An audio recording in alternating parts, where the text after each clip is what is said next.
Hello, and thank you for joining us. My name is Christina Manley. I am the Director of Sales here for Towsley Retirement Community. The community is a continuum of care community, which includes all levels of care. But today we are going to be focusing on assisted living. With this in mind, we are delighted to have some of our experts from assisted living. Joining us tonight that will discuss starting the conversation about assisted living, identifying the best options, and what to look for considering the current environment in COVID-19. Before we start, I want to go over a few household items. We have understanding Zoom slide here. It talks about your video will remain off and you will be muted. You can see here to the right of the screen. You have the option to submit questions and get them answered by pressing the Q&A button. Which we will have that question and answers opportunity towards the end of this event. And then this webinar will be recorded. So the nice part about this webinar being recorded, you're able to go back to it. So if there's something that you feel that you've missed, you'll be getting a link sent to you a couple days after this event this evening, and you can refer back to it, which is really nice. I am going to add kind of the flow of the event as well. So the flow of the event will consist of hearing from 3 of our team members. We will start with our clinical team experts, and then you'll get a chance to meet our assisted living sales advisor. And then we will conclude with the question and answers. So now this is what everybody's been waiting for this evening to meet our experts. So now we have Katie Garvey, our assisted living dementia specialist. Thank you and welcome, Katie. Thanks, Christina. So I'm an occupational therapist by trade and a certified aging in place specialist through the National Association of Home Builders. And I joined the UMRC team in the fall of 2016, specifically to help with the implementation of a special care enhancement program called the Positive Approach to Care, which I talk briefly about later. And that is centered in Towsley Village being part of our assisted living community. So I work in assisted living, training staff members, family, volunteers, and my trainings involve topics of dementia awareness and interaction skills that are based on the work of Teepa Snow, the woman who founded Positive Approach to Care. I'm involved with modifying and adapting activities and the living environments to meet our community members' needs, helping to coordinate transitions in care, as well as to assist in addressing unmet needs as they arise for our community members. So I'm an occupational therapist, and that gives me a unique lens. I look at the person, their environment, and their occupations, which occupation is used as a clinical term to mean anything that you have to do, want to do, or need to do. And I'm interested in setting things up so that people can do it at an optimal level of independence in the least restrictive environment. So I advocate for community members, for families, and for staff members so that we can find the just right fit to enhance participation in the stuff of everyday life. As a dementia care specialist, I work in an administrative capacity rather than as an insurance-based service provider, which is a unique service that we offer here at UMRC. So assisted living is a care environment, choice has evolved since the 1980s. And it's a supported living environment with enhancements that allow people to continue their journey in a community setting. As part of a CCRC, which Christina mentioned earlier, Glacier Commons and Towsley Village offer services which address common issues. The largest issue, of course, is the need for support. Everybody is interdependent to a lesser or greater degree throughout life. People living independently still need help from time to time. However, the need for support can increase over time as health changes or extended family members relocate, household management tasks become complex, or other factors change in the community-based supports that are available. There are several home-based services which are available a la carte in the community. However, everyone has limited long-term resources, so how much and when to use those resources needs to be considered. A person's holistic health factors, including physical, social, cognitive health all need to be considered. Moving is stressful, even made more stressful with significant changes which necessitate the move. And so we are often asked here at UMRC, when is the right time? Well, the answer is, that depends. In most cases, it's helpful to take a step back and consider the following questions. The first is, for the person to feel comfortable and safe, how much help is needed? And is the person experiencing significant personal changes which make his or her current living situation unsustainable? So help can come in various forms: housekeeping, maintenance, meal preparation, financial management, navigating at home and in the community, inside and out, as well as spiritual and social engagement. Loving, caring family members and friends provide all this help and more, but it does not take much to exceed one person's capacities, particularly at a distance or with significant health status changes. Simultaneously, most family caregiver partners have their own nuclear family, work, and personal affairs to attend to as well. The cost of 24-hour in-home care is extremely expensive and difficult to sustain. So proactive planning and thinking about transitioning early on is really helpful and stress reducing for everybody, especially if a loved one is coping with a chronic health condition. A hospitalization or a sudden change may make relocation an immediate necessity, and timing may make fewer options available. So is the person showing signs of cognitive health changes? The leading risk factor for developing dementia is advanced age. Not everybody's going to develop dementia, but aging advocates stress early on proactively determining if there are cognitive health issues at play. This enables thinking about how to mitigate the changes and how to plan for the progression of the disease. With early diagnosis, people living with dementia can participate at a higher level in their own plan of care. Early on, self-awareness and safety awareness change enough so that living alone or with just one care partner may not be sustainable or practical or safe anymore. However, the person experiencing the brain changes or family members may not be fully aware. They could be in denial or may not understand how to ask for help or find the help and guidance that they need. What are the advantages of assisted living? Proactively planning a move gives the person moving in more time to acclimate to the new environment, both the physical and the social. A new daily routine and relationships can develop, involving family, staff, and peers. There are a variety of structured activities as well as resources at hand to do something informal and spontaneous by yourself, if that's somebody's preference.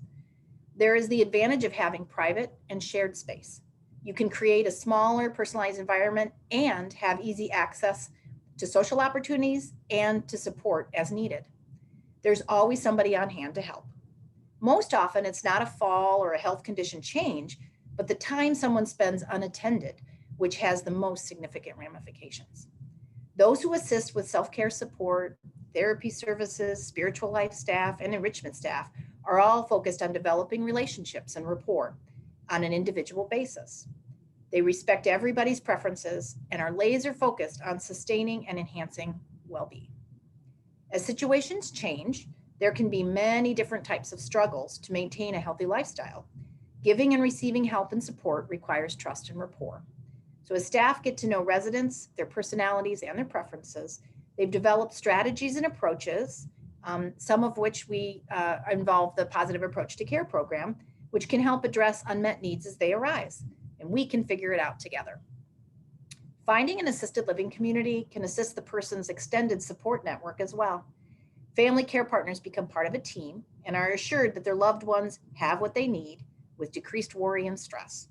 With extra support, family and friends can find more moments of joy and connection and continue to enjoy each other's company.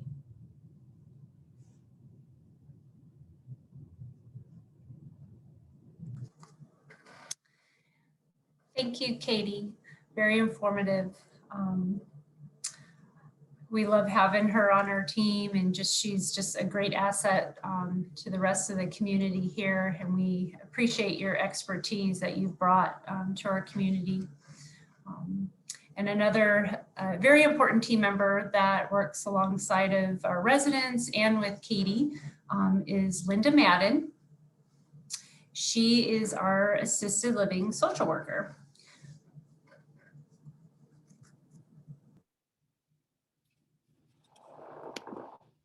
Thank you, Christina. Good evening, everyone. My name is Linda Madden, and I have been a social worker here at Towsley Retirement Community since 2008. I serve the residents and families of both Glacier Assisted Living and Towsley Village Assisted Living, and try to help residents and families navigate the transitions that come with both age and living in a facility setting. I hold a master's degree in social work with a specialty in geriatrics from the University of Michigan. Katie talked about the TIPA Snow positive approach to care. I'm a positive approach certified independent consultant, and I also facilitate a caregiver support group sponsored by the Alzheimer's Association right here on the Towsley Retirement Community Campus. It's my pleasure and privilege to work with Katie Garvey and also Nicole Adams, from whom you'll be hearing shortly, and really the entire Towsley Retirement Community team. So my first piece of advice about when is the right time to look for assisted living is, as Katie mentioned, be proactive.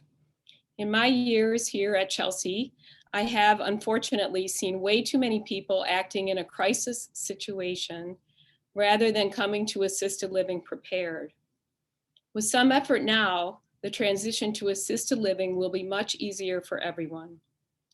And especially if you have a relative who is living with dementia, you need to start thinking and acting long before you have determined that the time is right for a move. And even if your relative's cognition is intact, you and your loved one should consider that, according to many experts, over 40% of people over the age of 85 will develop dementia. So here's some of what I would advise people. If you have not already done so, consult an elder law attorney to complete both medical and financial powers of attorney. Then schedule a medical appointment. Many facilities, ours included, require that an applicant submit a medical report from his or her physician and also have a doctor's order for admission, as well as up-to-date prescriptions. If your relative is a person living with dementia, please communicate ahead of time to the office nurse or medical assistant or social worker what the purpose of the appointment is and any challenges that the care partners are facing. Come prepared with a written list of questions and concerns. I recommend one from the Mayo Clinic. They have a beautiful, easy, downloadable checklist for medical appointments.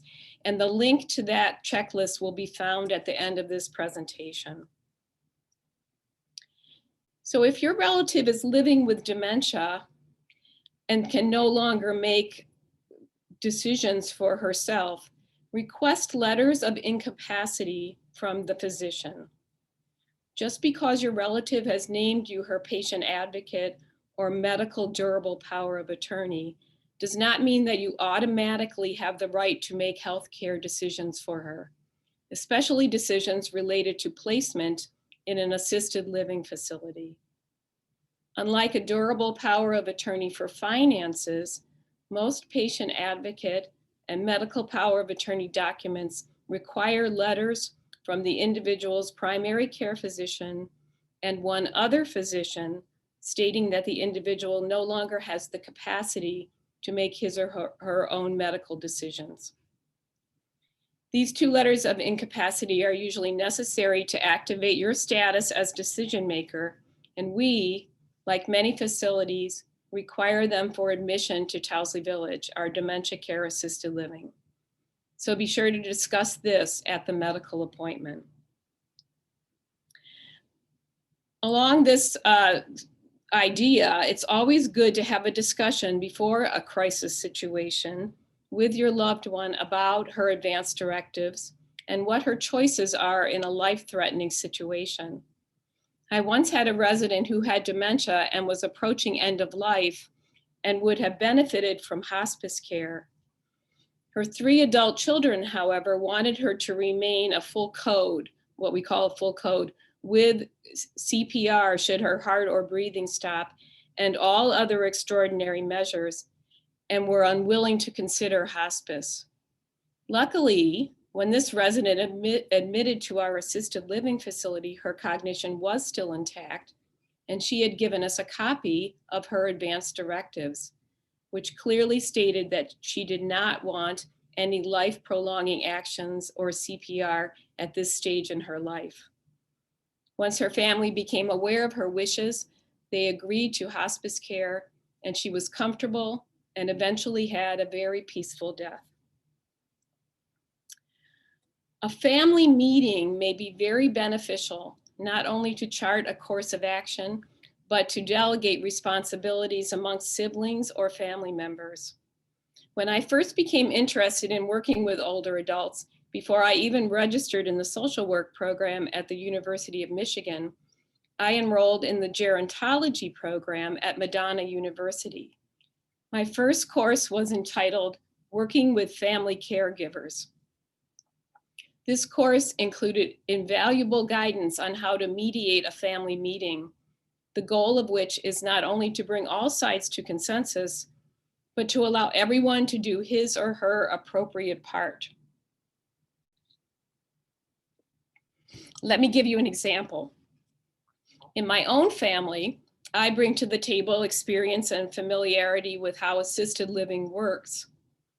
I have a brother who is a physician who brings his medical knowledge and experience to the discussion. Another brother is particularly skilled at financial management. My sister-in-law is a get things done kind of woman. She is the person who we would rely on to manage a physical move and organize the sale of the family home. Other siblings are able to contribute financially, visit, or provided much needed emotional support. I hope that you don't mind my using some Christian scripture to support my point, but as St. Paul said in his letter to the Ephesians, we are all equipped with different gifts to do the will of God. So enlist the help of a good social worker or caseworker to help you navigate the stormy waters of family differences of opinion. He or she could serve as a mediator at your meeting and help each family member to discern the particular gifts that he or she can bring to the situation. So, what if your relative hasn't been to the doctor in years or is reluctant to go? I advise that you check out our dementia care expert Teepa Snow's website for some excellent pointers on how to get your loved one to the doctors. And I've included that link at the end of this presentation also. I also encourage you to begin a personal and social history and care routine for your loved one. These can be documents that you keep on your computer and update as needed. Knowing a person's history and care routine is very helpful to our staff and goes a long way toward making your relatives' transition to assisted living smoother. Things really start out on the right foot when we have crucial information about your loved one. You won't believe what a difference it makes if we know that your dad is left-handed, or your mom loves a cup of coffee in the afternoon, or your spouse was a master gardener or a farmer. Now, we have personal and social history forms in our admission packets, but in my experience, these are often the last thing that care partners complete when filling out admission paperwork, especially in a crisis situation. So make a pot of tea and spend an enjoyable afternoon with your loved one, reminiscing and writing her personal and social history. The Alzheimer's Association has a great resource called Personal Facts and Insights Form that you can access online. So now you have all your legal and medical ducks in a row and have determined that now is the right time for assisted living. What should your next steps be? Well, first, make a list of facilities to investigate. Ask family members, friends, acquaintances from work or your place of worship for recommendations. Other good resources are the Area Agency on Aging. In Washtenaw County, Catholic Social Services publishes an annual senior resource guide. Likewise, here in Chelsea, St. Joseph Mercy Chelsea and the Chelsea Senior Center partner to publish the Chelsea Area Senior Resource Directory. And if your relative is living with dementia, check out the Alzheimer's Association and its local caregiver support groups.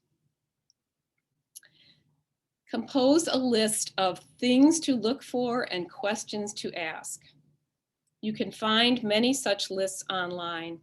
I recommend a book titled Moving a Relative and Other Transitions in Dementia Care, which is also cited at the end of this webinar. In the slideshow, you'll be able to see it.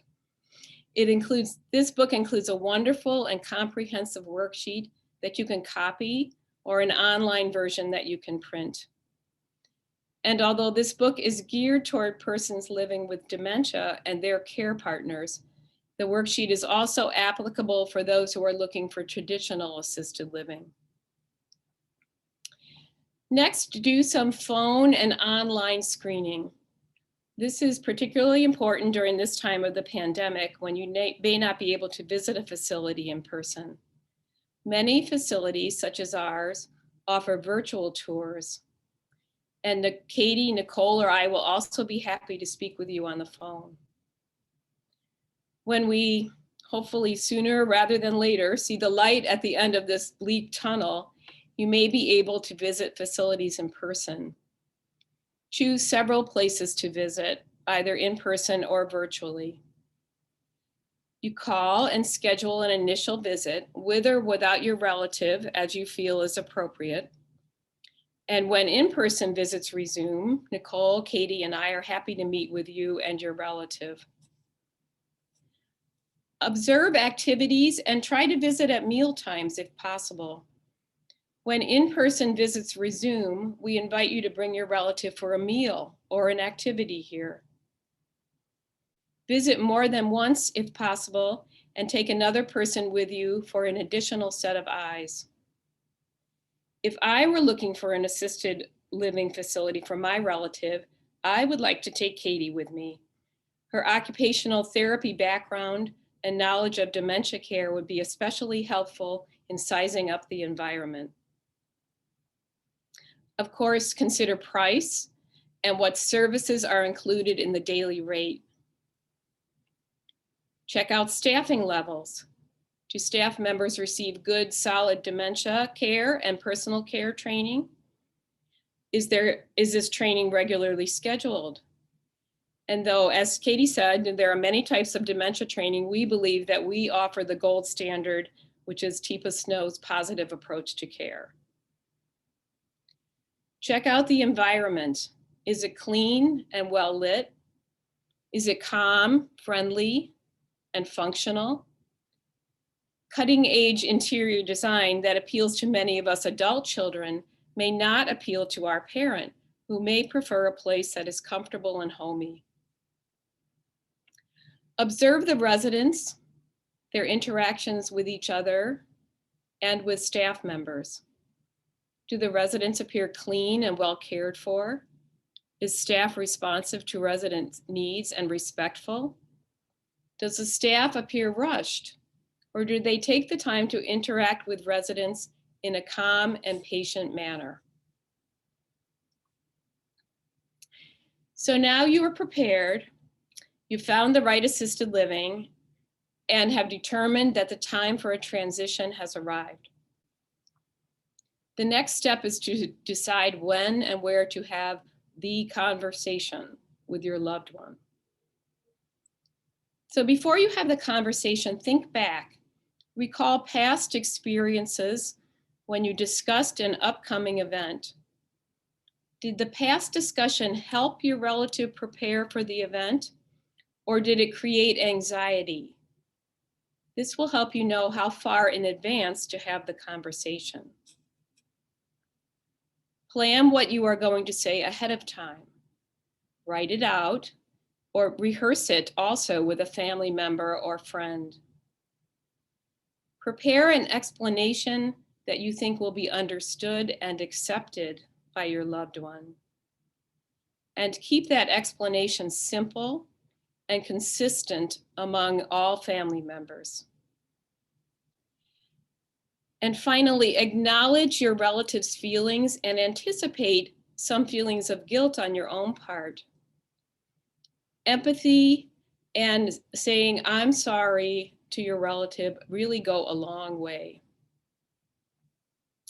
And don't hesitate to enlist the aid of your doctor or another authority figure, such as the sibling to whom your parent most listens. In my own family, that's my brother, the doctor, or even a leader from your relative's faith community. And again, include your loved one in visits to facilities, and if possible and appropriate, let her choose. I thank you so much for being here tonight. I want to close by saying that this is a team effort here. We at Towsley Retirement Community are here to support both residents and family members. You, your family, and your loved one are a team. We consider you to be a team, and Nicole, Katie, and I would be honored to work with you and be part of your team. Thank you.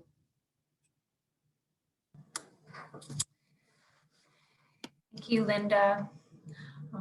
Also very informative. And I think I would not only take Katie, I would take you with me as well when that time is in my journey as well. So I wouldn't only take Katie, I would take you too, Linda, and you too, Nicole. I think you would be very helpful.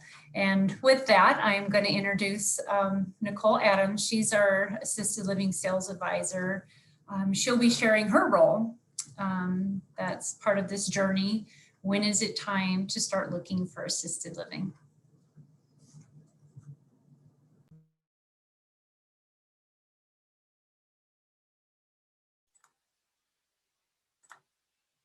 Thank you, Christina. Good evening. I'm Nicole, Assisted Living Sales Advisor and Memory Care Specialist for Towsley Retirement.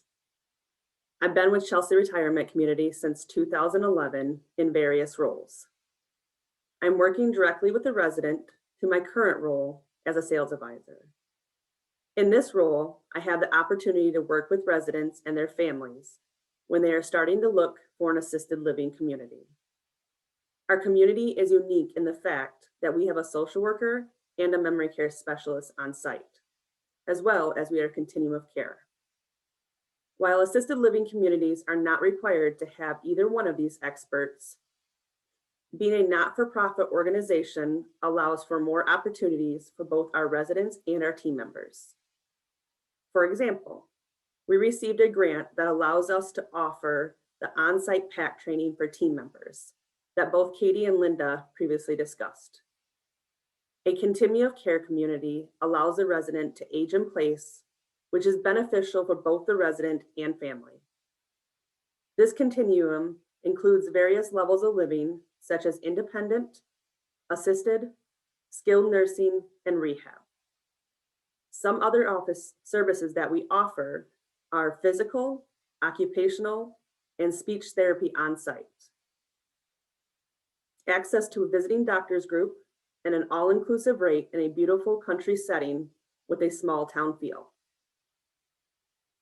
When families are starting to make the decision to look for an assisted living community, typically it's with an initial inquiry. I start by listening and gathering the residents' needs and goals. I then collaborate with both Linda and Katie to further go over your loved one's social history and daily routine to ease the transition to their new home. Once settled into their new home, Linda and Katie and the assisted living team will be working closely to ensure all needs are met and they remain safe within their new home. I want to emphasize what Linda said. This is a team effort. We are excited to get to know each resident individually and help them navigate through their next chapter of life. While we are currently unable to do tours due to COVID-19 restrictions, we do have the ability to do virtual tours and one-on-one calls with both myself and our assisted living team members. If you are still questioning whether you or your loved one is ready for assisted living, I would be more than happy to help guide you through your next journey.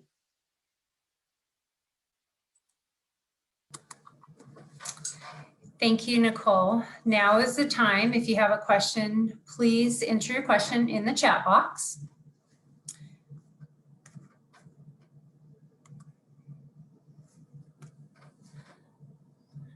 Alrighty, it looks like we have a couple questions coming in. First question, what doctor do you get a letter of incapacity from? My father has a geriatric psychiatrist and family doctor. Yep, I'll take that one.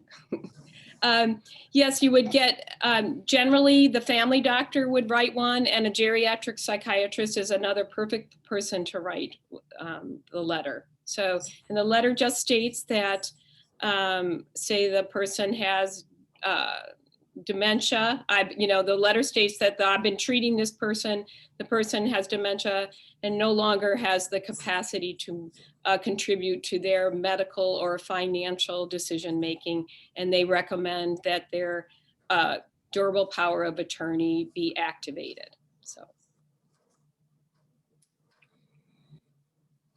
Thank you, Linda. We have another question. Where is Glacier Commons? Is that also in Chelsea? I can take this one. All right. So Glacier Commons is in Chelsea. It's part of our campus. So Glacier Commons is our traditional assisted living, and Towsley Village is our memory care.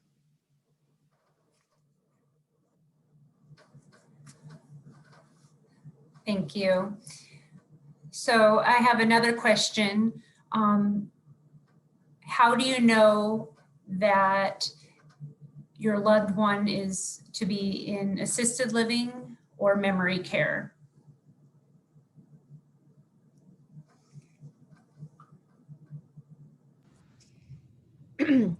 So the decision to go, whether to enter in, find a home in Glacier Commons, which is the traditional side, or in our dementia care side, which is Towsley Village, depends a lot on where the person is in their journey.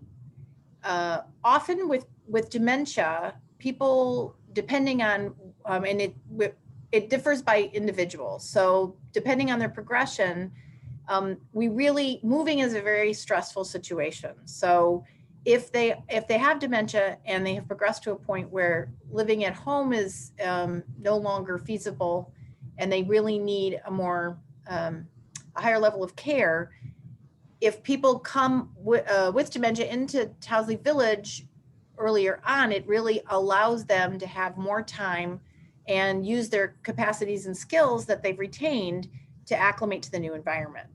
And dementia care requires some trust and rapport, and that takes time to develop. So we really encourage, with Towsley Village, the big differences is that the staffing allows for, the physical setup is a smaller footprint, and the staffing levels allow for fewer numbers of residents per staff member, and staff members have been trained to proactively anticipate needs. So in Glacier Commons, the assumption is that the person, if they need something, are going to be able to request it. And we have a PET system, a push button, and they'll be able to request it that way. But as dementia progresses, oftentimes people are not really able to articulate or anticipate their needs and are needing more help. So the other thing is that staff is able to engage with residents in a smaller setting, and programming is set up to help those people. And so we really encourage that the folks who are living with dementia have a chance to acclimate in Towsley Village rather than making a move later on. It can be more stressful. And to go along with that question, do you have care conferences here on site? I don't know if Linda, you want to answer that one? We do. Right now, we're doing them all by telephone, unfortunately, but we do have conferences. once the pandemic ends, we have care conferences, which we'll invite the family in and along with the resident and other members of our team, and we have those regularly. Yes. Okay, and we have another question. If my father would agree to coming to assisted living, would we need a letter of incapacity? It would depend on which area of assisted living, right? If a person's cognition is intact and Glacier Commons is the appropriate setting, your father may sign the admission contract himself.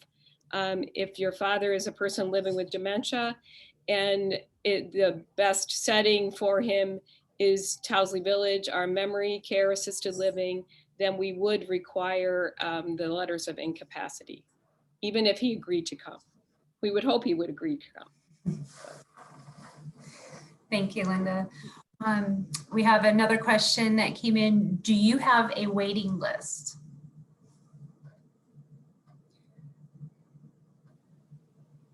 So we do have a waiting list, but we also currently have beds and rooms available. So you can have the option to get, if you're not quite ready right at this moment, you can have the option to get on the wait list, or like I said, we do have rooms available right at the moment. Okay, thank you, Nicole. We have another question. Can you speak about apartment setup? I have 2 aging parents with 2 very different levels of care. My mother has dementia. My father is a caregiver who is starting to also have some cognitive issues. Are you able to accommodate 2 separate rooms, but still allow access to each other?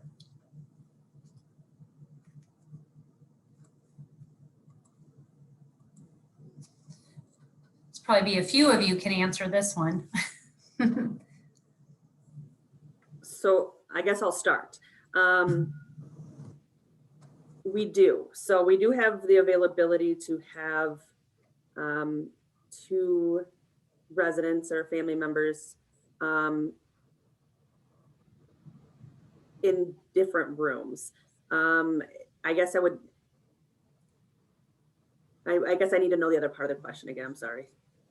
That's okay. So can you speak about apartment setup? I have 2 aging parents with 2 very different levels of care. My mother has dementia. My father is a caregiver who is starting to also have some cognitive issues. Are you able to accommodate 2 separate rooms to allow access to each other? So yes, so if we were looking at cognitive decline, let's say like Towsley Village Memory Care, the room setups are single rooms. Some of our rooms are what we call licensed for a double occupancy. They are studio type apartments, and they're in what we consider neighborhoods. So if they're in the same neighborhood, it would be like, it's almost like a U shape or an O.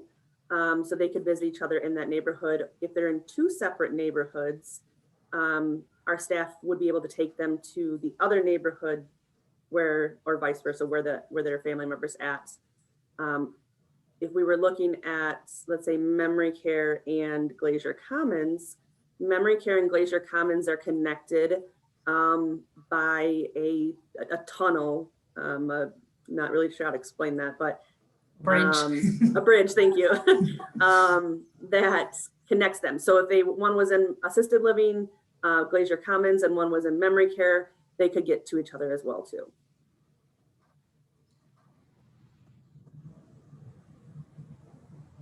I unmuted. And the other thing I wanted to add was, if the person who is the care partner is really struggling with their own health issues, it is really good to be mindful about that, because we want them to be able to be cared for in addition to the one who's struggling more. And it's very delicate to navigate that, to make sure that they're not continuing on in that caregiver role, that they're able to be cared for themselves. And so there's lots of options and arrangements we can make to figure out what works best for both of them. I'd just also like to say that if spouses live in 2 different parts of the building, our team really goes the extra mile to get people to be able to eat meals together, to visit together, to do things, activities together, have private time together. So we can eliminate some of the stress of being the care partner for one of the spouse, but they can still be spouses. So. Thank you. As you can see, that was a team effort within answering that question. That's actually what we do on a daily basis here. There is another question that kind of goes along with that question. What is a neighborhood?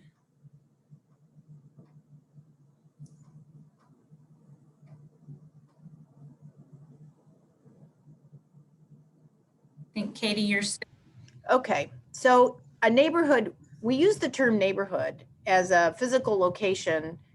We have three, and we don't use the term unit because it's very, it's a bit stigmatized. What we call them is neighborhoods, because that's what they are, is they're a group of apartments that are centered, and we have a central location where in Towsley Village, our setup, is we have a central kitchen and dining area, and then we have the apartment that's shared, and then we have the apartments around the perimeter, and we have the fall, summer, and winter neighborhoods. So there is a group of between 20 and 25 community members who that's their home neighborhood, and that's what we mean by that. So it's they're smaller enclaves, and it is self-contained so that people have lots of movement among private and more communal spaces, and it is easy to navigate, and there's staff readily available. And that's when we say neighborhood, that's what I was talking about. Thank you, Katie. Another question that came in was, what kind of physical activity options are open to residents of Towsley Village? My dad benefits from and enjoys lots of physical activity.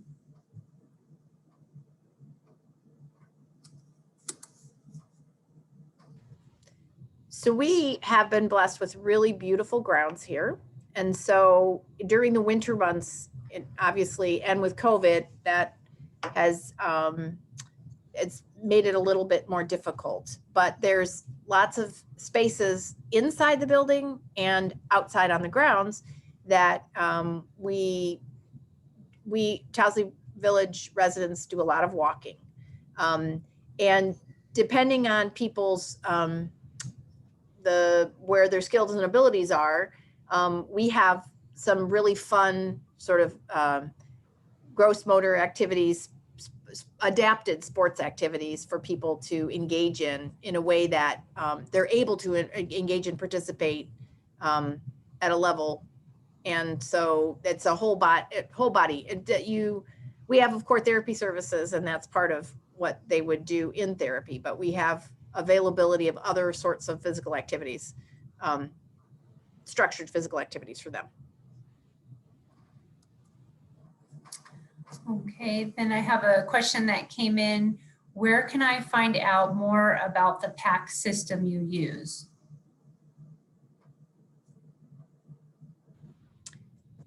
www.tpasnow.com has a great overview, and that's on the page. Their webpage explains a lot about the philosophy. We also, later on this year, we'll probably be offering some community trainings. With I'm a trainer in the system. Linda's a consultant, and so the curriculum was developed by TIPA, and her webpage is really the best source for it as far as a general overview. And there's lots of embedded videotapes. And if you feel free to call me if you want more information.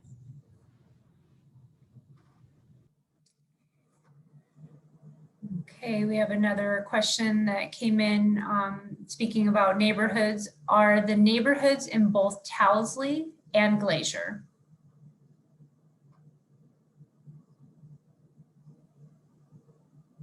The neighborhoods are in Towsley Village. Glacier Commons is a larger footprint. I think what, Nicole, 66 rooms, is that right? Suites, yes. Nicole can speak to that. So Glacier Commons has about 66 suites in it. It's kind of also a circle shape in a way. And it's centered around, there's a beautiful courtyard in the middle that we call the Koi Cafe, or the Koi Gardens, as well as there's a dining room. So it's in a sense a football / circle shape. So there's no neighborhood, it's all open. Thank you. I do have another question. Are there stoves in assisted living facilities? There are not any stoves in assisted living. Every apartment is not furnished with any kind of kitchenettes. We are an all-inclusive, so what that means is that we provide all meals for our residents. We do have designated areas where our life enrichment staff can sit with the residents and do cookies and cakes and that kind of things, but that would be with a staff member. So there's not any designated stoves or kitchenettes in the actual rooms.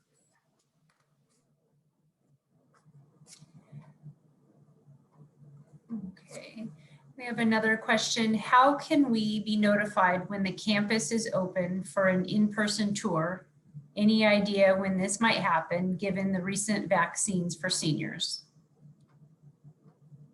This might be a 2-point question here, or part question.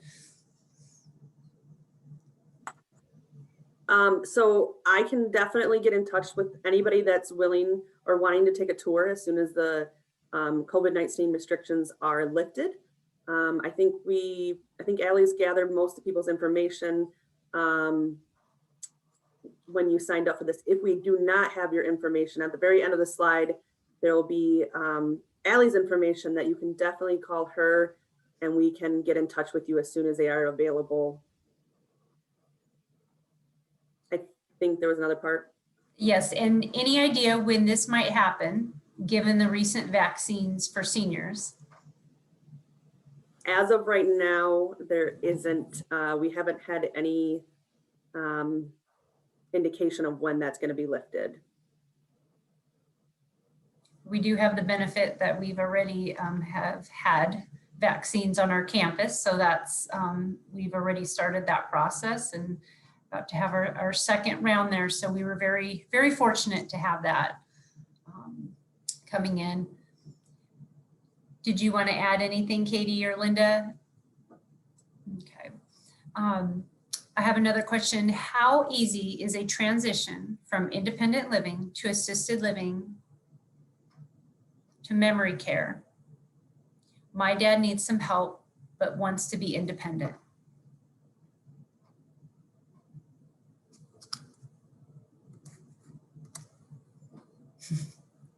Well, I'll just say that transitions are hard. And I would say the fewer transitions we need to make, the better. So, transitions are never easy. If someone is living or wants to be living independent living, but would be better suited or better served, and we could meet their needs better in assisted living, I would start out there first, rather than make the start out in independent and make a transition and then make another transition. So. Let's see here. We still have time for some question and answers. Here, is there anybody that would like to ask another question? Oh, let's see, a couple are coming in here.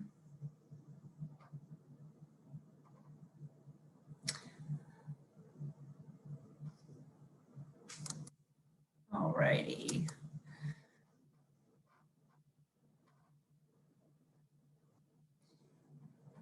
Do you offer any programs for independent living and assisted living, if they're living in different areas of the campus, activities together under COVID-19.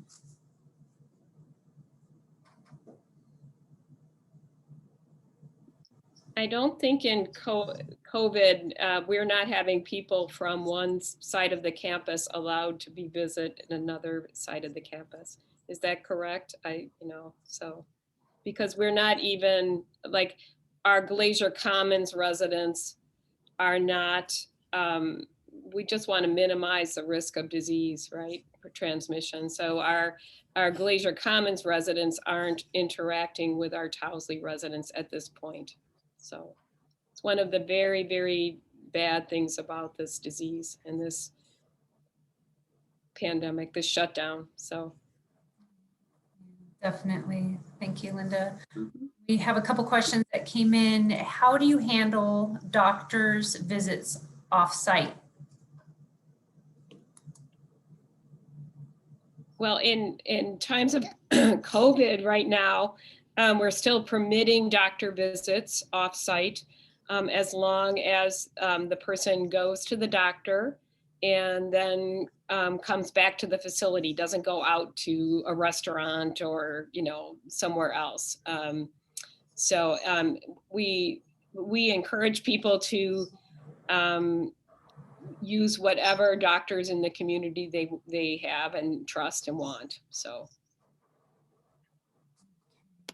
I think this kind of goes along with the appointments. Someone had asked, is there any transportation available to doctor's appointments for residents?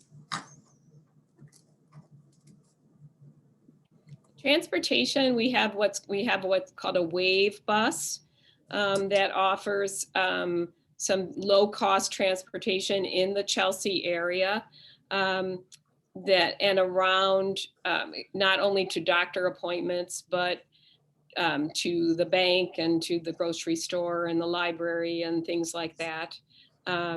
For other appointments, though, that are out of the Chelsea area, usually family members transport to or can hire someone to do that. So. Okay, and another question that kind of goes along with that, do you currently do COVID-19 testing on staff and residents? Yes, we do weekly testing. Another question, how do you keep the memory care residents active if they cannot express their thoughts?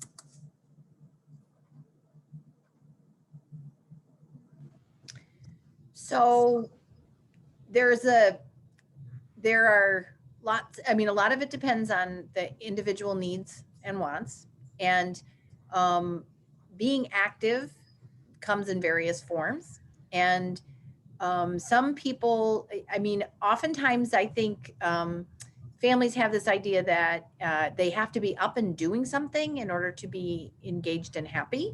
And in fact, depending on where they are in their journey, there are many of people who are content to sit and read a book or listen to some music. And we have, each of the neighborhoods has programming throughout the day.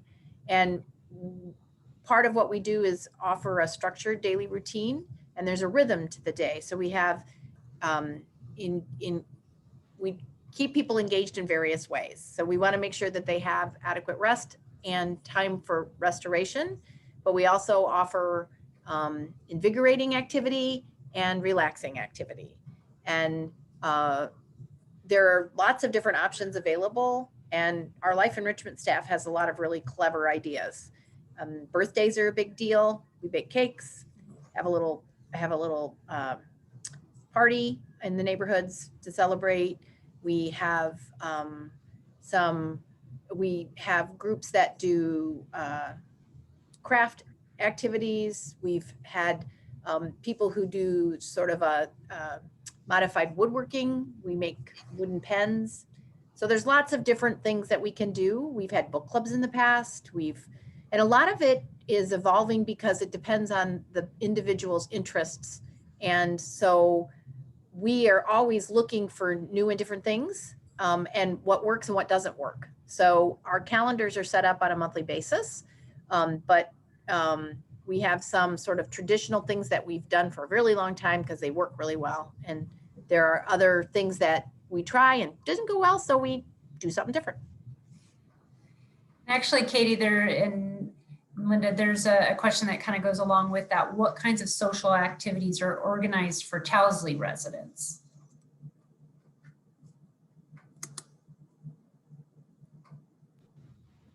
I mean, well, so we did this, we've done this a number of times.